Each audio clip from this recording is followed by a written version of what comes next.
Hello guys, welcome back to my Agnish blog channel. I am Agniv. আমরা আজকে এসেছি একটা সুন্দর একটা মন্দিরে দর্শন করতে। ওই মন্দিরে খুব সুন্দর সুন্দর ভিডিও, সুন্দর সুন্দর শুটিং হয়। চলো আজকে আমরা দেখবো গাইজ। মন্দিরে যাওয়ার সময় আমরা এদিক থেকে আসি, তো এদিকটা পড়বে পুরো উত্তম কুমার মেট্রো স্টেশন নিশ্চয়ই তোমরা চেনো, বা যে কোনো দমদম থেকে মেট্রোতে উঠলে ডিরেক্ট তোমরা উত্তম কুমার মেট্রো স্টেশনে নামতে হবে। উত্তম কুমার মেট্রো স্টেশন থেকে ঠিক উল্টো দিকে একটা রাস্তা আছে, গড়িয়া যাওয়ার যে রাস্তাটা, ওখান থেকে যদি স্ট্রেট আসো, বাঁদিকে একটা গলি পড়বে। এই যে এরকম স্ট্রেট আস্তে আস্তে একবার একটা গলি পড়বে, সেটার নাম হলো গ্রাহাম রোড। ঠিক আছে, প্রথমে পড়বে গ্রাহামস ল্যান্ড, তারপর পড়বে গ্রাহাম রোড। এই গ্রাহাম রোডের গলি দিয়ে সোজা ঢুকে যেতে হবে। এখানে দেখবে একটা চায়ের দোকানও আছে। ঠিক আছে, এই পাশে একটা চায়ের দোকান আছে, আপাতত এটা বন্ধ। তো এইখান থেকে সোজা ঢুকে গেলে আমরা মন্দিরের দিকে এগিয়ে যেতে পারবো। ঠিক আছে, বাকিটা যেতে যেতে কথা হচ্ছে। আমরা এই রাস্তাটা দিয়ে সোজা যাচ্ছি, যেতে যেতে দেখা যাক কত দূর পৌঁছোই।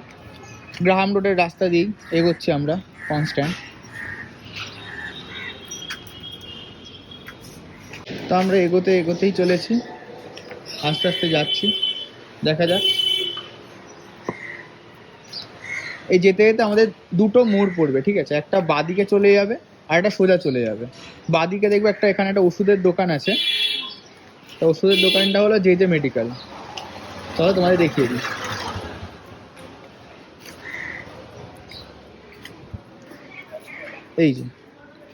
এই জে মেডিকেল থেকে আমাদের স্ট্রেট লেফট টার্ন নিতে হবে। এই লেফট টার্ন নেওয়ার পর পুরো সোজা, আর কিছু না। অলরেডি দেখতে হবে তোমরা মন্দিরকে, আমরা দূর থেকে অলরেডি দেখতেই পাচ্ছি। চলো দেখা যাক।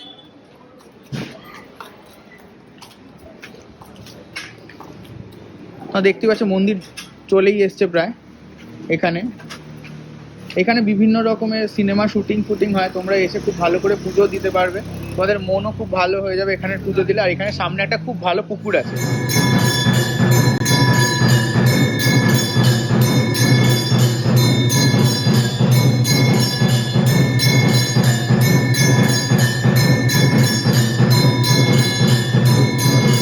আমাদের সাথে আছে মন্দিরে যিনি পুজো করেন, তিনি আছেন। তা মন্দির কখন জেনারেলি মন্দির নর্মালি কখন খোলে? সকাল 6টায় খোলে। আর এমনি বন্ধ কখন হয়? বন্ধ হয় ওই আমি পুজো করে গেলে পরে 11টার সময় আমি আসি। হ্যাঁ, 11টা থেকে যতক্ষণ পুজো করতে লাগে তারপর বন্ধ করা। এখানে সমস্ত যে বাইরের লোকজন সবাই পুজো করতে পারে এখানে আসতে পারে। আচ্ছা, এখানে সমস্ত রকম অনুষ্ঠান, মানে কেউ যদি আপনার শিব পুজো বা যে কোনো পুজোতেই আসতে পারে। তো যে কোনো পুজোতে হ্যাঁ, আসা কোনো ব্যাপার না। ঠিক আছে গাইস, তোমরা যদি এখানে আসতে চাও, আমি এখানে লোকেশন দিয়ে দেবো। তোমরা নিশ্চয়ই এখানে পুজো করতে পারো। আর সেখানে সামনে খুব একটা পুকুরও আছে, তোমরা খুব ভালো এনজয় করতে পারবে।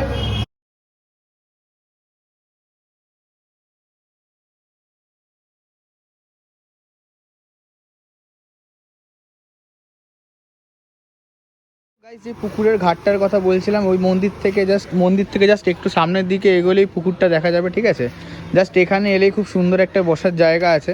এখানে বসে তোমাদের মনও খুব ভালো হয়ে যাবে। খুব সুন্দর একটা মনোরম পরিবেশ, এই খুব সুন্দর দেখতেও পারবে তোমরা এখান থেকে। যদি মন্দিরে পুজো দিতে আসো, খুব ভালোই লাগবে জায়গাটা। সামনেও একটু আছে, চলো দেখা যাক। অনেকগুলো সিট বসার আছে, কোনো অসুবিধা নেই। সামনের দিকে যদি তোমরা এখানেও বসতে পারো পুকুরের ঘাটে।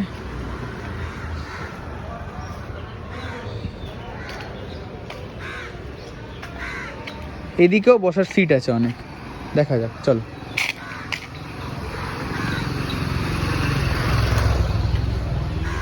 তোমরা এখানটাতেও বসতে পারো, এখানে বসার জায়গা আছে সমস্ত।